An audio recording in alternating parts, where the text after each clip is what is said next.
सुनहरी मेंढक यानी गोल्डन फ्रॉग, जिसका साइंसी नाम इंसिलियस पेरिग्लिनस है, जो किसी जमाने में कोस्टारिका के शहर मॉन्टीवर्ड के शुमाल में तकरीबन 4 मरबा किलोमीटर यानी 1.5 मरबा मील के छोटे से इलाके में बकसरत पाए जाते थे। ये एल्फिन क्लाउड फॉरेस्ट के मकामी जानवरों में शामिल थे और इन्हें मॉन्टीवर्डे टॉड, एली टॉड और ऑरेंज टॉड के नाम से भी जाना जाता था। इस टॉड की खोज सबसे पहले हर्पेटोलॉजिस्ट जे सैविज ने 1966 में की और इसके 23 सालों के बाद 1999 में सुनहरी टॉड एक्सटिंक्ट हो गए।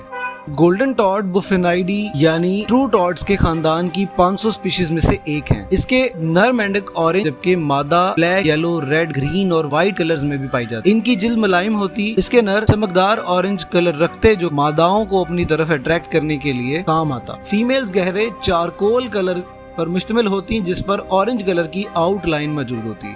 सेक्सुअल डायमॉर्फिज्म ने इनकी जिन्सों की शनाख्त में अहम किरदार अदा किया। सेक्सुअल डायमॉर्फिज्म एक ऐसे इल्म को कहा जाता है जिसमें एक स्पीशी की 2 जिन्सों की मॉर्फोलॉजिकल खसूसियात, बिलखसूस वो खसूसियात जो कि रिप्रोडक्शन में किरदार अदा नहीं करती हैं, उनका मुतालिया किया जाता है और इनकी जिन्सों की शनाख्त में मदद मिलती है। सेक्सुअल डायमॉर्फिज्म के मुताबिक मादा नर से बड़ी होती। मेल गोल्डन टॉड्स की जिसामत 39 से 48 मिलीमीटर जबकि फीमेल्स की जिसामत 42 से 56 मिलीमीटर होती। मेल्स के आज़ा लंबे और नाक तीखी होती। ये ज्यादातर अपनी जिंदगी का हिस्सा नमदार जमीन के अंदर गुजार। गोल्डन टॉड्स की औसत उम्र तो नामालूम है, मगर दूसरे एम्फीबियन स्पीशीज जो कि इसी टॉड की फैमिली यानी बुफनाइडे में मौजूद हैं, उनकी औसत उम्र 10 से 12 साल मालूम की गई है। IUCN के मुताबिक बहुत सी मुमकिन वजूहात हो सकती हैं जिसकी वजह से ये जानदार नापैद हुए, जिनमें ग्लोबल वार्मिंग, हवाई आलूदगी, काइट्रीडायमाकोसिस जो कि इन्फेक्शियस डिजीज है और ये एम्फीबियंस में फैलता है, जिसकी खास वजह एक खास किस्म की फंगस है जो कि एक फंगल इन्फेक्शन है, जिसमें बीटा कैट्रीडायोमाइकोसिस का ताल्लुक बहुत सी